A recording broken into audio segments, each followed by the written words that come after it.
நினைச்சோம் நம்ம ராஜி கண்டிப்பா இதை சொல்லதான் போறாங்க, அதுவும் நேரம் பார்த்து காத்திருந்து இப்படி சொல்லுவாங்கன்னு நினைக்கல. கதிரேசனும் நிஷாவும் வீட்டுக்கு வந்து பஞ்சாயத்து பண்ணலான்னு உட்காந்துட்டு இருக்க நேரத்துல நம்ம ராஜி டீ காஃபிலாம் எடுத்துட்டு வந்து போட்டு கொடுத்து, உங்களுக்கு நான் ஒரு விஷயம் சொல்றேன், நீங்க கேட்டா ஆச்சரியப்பட்டுருவீங்க, இப்படிலாம் நடக்குமான்னு கூட நினைச்சு பார்த்திருக்க மாட்டீங்க அப்படின்னு பில்டப்லாம் விட்டுட்டு மல்லி பிரெக்னெண்டா இருக்க விஷயத்த தான் சொல்றாங்கன்னு நினைக்கிறேன். இதை வச்சு இவங்க 3 பேரும் சேர்ந்து பெரிய பிரச்சனையை கிளப்ப போறாங்க, அது மட்டும் தெரிஞ்சு போச்சு. ஆனா இங்க விஜய் என்னடானா தீபன் சார் வந்து பேசணும் அப்படின்னு சொல்லிட்டு நம்ம விஜய் கூட பேசிட்டு இருக்காரு. விஜய் கொஞ்சம் கூட காதுல வாங்கல, அங்கேயும் காச்சு மூச்சுன்னு தான் கத்திட்டு இருக்காங்க. இல்ல விஜய், உங்களுக்கு வேண்டாதவங்க யாரோ தான் இதெல்லாம் செஞ்சிருப்பாங்க அப்படின்னு சொன்னா, வேண்டாதவங்கன்னா யாரு, உங்க வைஃப் தீபிகா மட்டும்தான் எங்களுக்கு வேண்டாதவங்க அப்படின்னு சொல்லிட்டு மறுபடியும் அவர் வந்து தீபிகா மேல பழிய போட்டு எல்லா பிரச்சனையும் பேசிட்டு இருக்காங்க.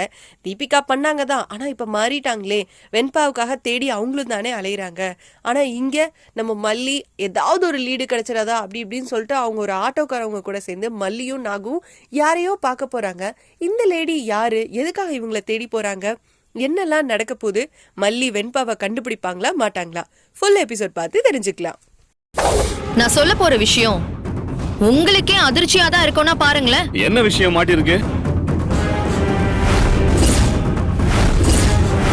உங்களுக்கும் மல்லிக்கும் வேண்டாதவங்க யாரோ இதை திட்டம் போட்டு பண்ணிருக்காங்க. எங்களுக்கு வேண்டாதவங்கன்னா உங்க மிஸ்ஸஸ் மட்டும் தான் தீபன்.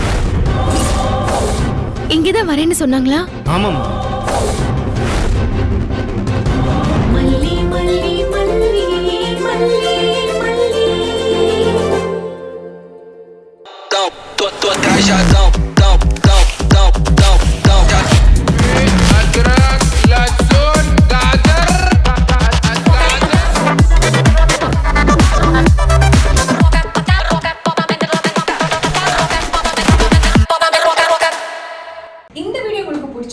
லைக் பண்ணுங்க, ஷேர் பண்ணுங்க, கமெண்ட் பண்ணுங்க.